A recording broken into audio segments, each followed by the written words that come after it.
what a gift we have to be able to be a parent, to be able to be a referee, a coach, a mentor, to shape the lives of young people in our care. It really impacts on every element.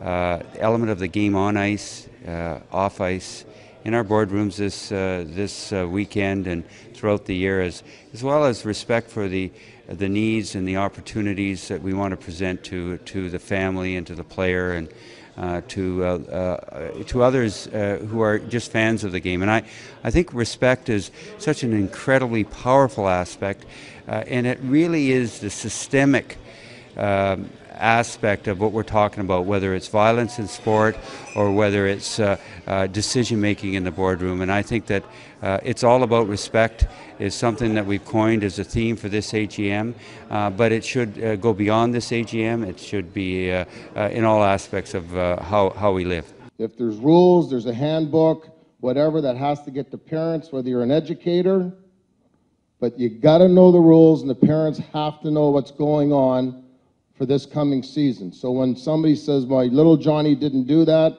or he did do it, he apologized, why are you suspending him for 2 games? Why isn't he going to class for 3 days? All right, because it's quick to point the finger at administrators, teachers, coaches, managers. Then you can just say to that person, turn to page 112 of your manual we gave you 3 months ago, and it states in there why little Johnny's not going to school for 3 days, or why little Johnny's not playing hockey for 2 games. Well, I think respect to me is all about accountability and personal accountability. And, we discussed that today, and I think it's, it's something that I've had to learn. We've had to teach ourselves and watch people that have come before me. But it's all about how I carry myself and how I choose to carry myself on a daily basis.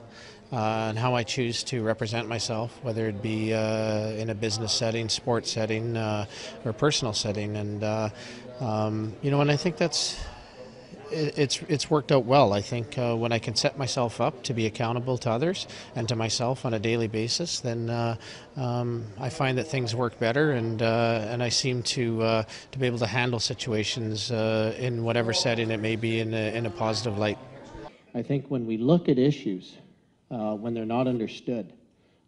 Because what we saw a lot of discussion around abuse or harassment. And you know what, we get the phone calls, or you guys would get, their gals would get the phone calls at the office.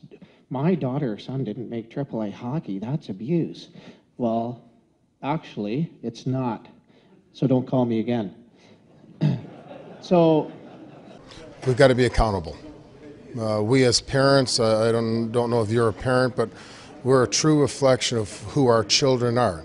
If I'm a coach, I'm a true reflection of who my players are. If I'm a manager, it's the same thing. As an official, I'm a true reflection on how I treat the people in the game while I'm officiating that game. So it's not only respect, but I also really like the word accountability, and I think it starts at home and it just leaks downhill from there. So let's just start at home, have our children away from the game respect. Whether it's hotel people, it's the bus driver, it's your coach, it's your registrar, our volunteers in the game that put countless hours in. We have to start recognize that, and at the end of the day, we've got to buy all in, and at the end of the day, it's got to be for the best interest of our game and our players and our kids, socially and the game.